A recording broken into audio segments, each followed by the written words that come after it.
एक बार माता पार्वती से उनकी सहेलियां जय और विजया नाम की थी।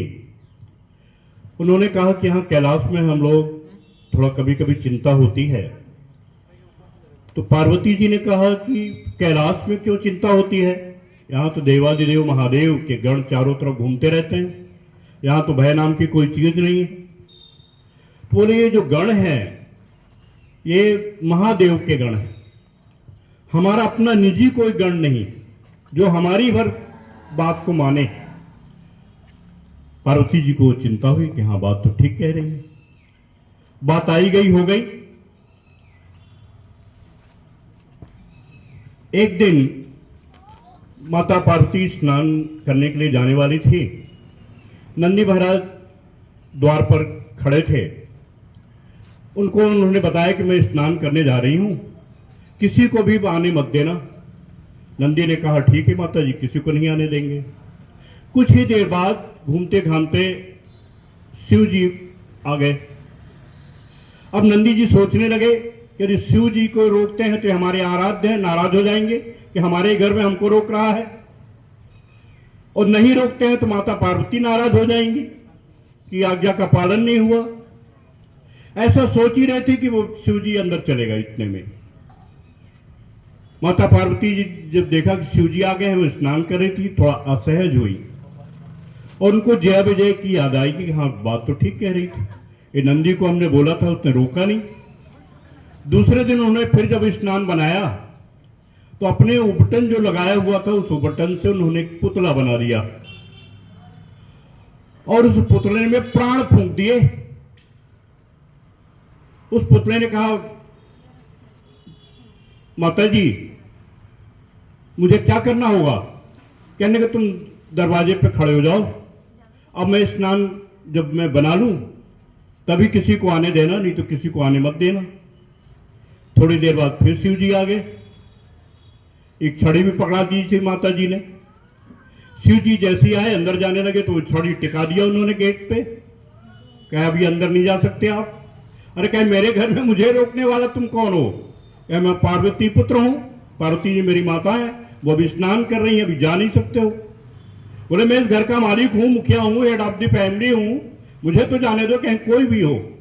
बिना माता जी की जब तक आदेश नहीं हो जाएगा, आज्ञा नहीं हो जाएगी, आप अंदर जा नहीं सकते। दोनों में थोड़ी देर बहस हुई।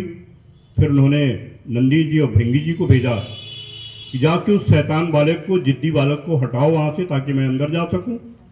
वो दोनों आए और थोड़ी जरा ऊंची नीची बातें करी तो उन्होंने छड़ी को घुमाया तो अग्नि प्रवाहित हुई और वो जलने लग गए, भागे वहां से। बोले वो तो बहुत शक्तिशाली कोई बालक है, कोई सामान्य बालक नहीं है। फिर उन्होंने जाके और देवता लोग आ गए। तब तक सबको बोला कि भाई देखिए अंदर जाने नहीं दे रहा, आप लोग देखिए। सारे देवता इंद्र के नेतृत्व में पूरी सेना उनकी आ गई देवताओं की। वो सब लोग गए, लेकिन उनकी छड़ी के वार से कोई सब लोग घायल होते जा रहे थे। थोड़ी देर ही टिक पाए और उसके बाद वापस शिव जी के पास चले गए। बोले नहीं वो नन्हा बालक नहीं, कोई बहुत बड़ी शक्ति है, हम लोग तो किसी की तरह अपना जान बचाकर भागे वहां से। इस तरह से वो वापिस आ गए। फिर विष्णु जी भी आए। विष्णु जी को शिव जी ने पुकारा। विष्णु जी आए तो विष्णु जी से भी जब उनका आमना सामना हुआ, इस बीच में पार्वती जी को लगा कि ये लोग युद्ध कर रहे हैं इस बालक से, नन्हे बालक से, तो उन्होंने अपनी भी सारी शक्तियां दे दी। तो विष्णु जी से और ज्यादा तेजी से लड़ने लग गए वो। तब शिव जी को इशारा उन्होंने किया। शिव जी ने उसके इशारों को समझ गए और थोड़ा दूर गए उत्तर दिशा की तरफ।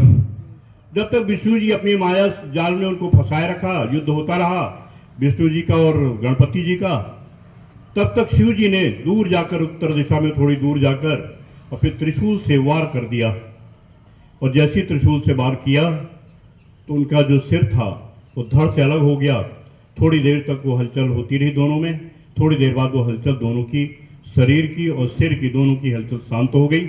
इसी बीच में जब पार्वती जी आई तो उन्होंने देखा कि सिर धड़ से अलग हो गया है।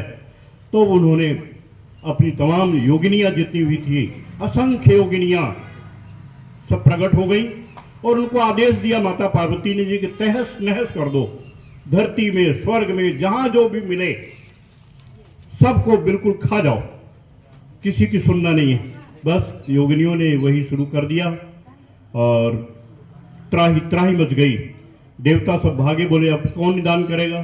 बोले नारद जी को याद किया उन्होंने, नारद जी को बुलाओ। संयोगवश थोड़ी देर में नारद जी आ गए।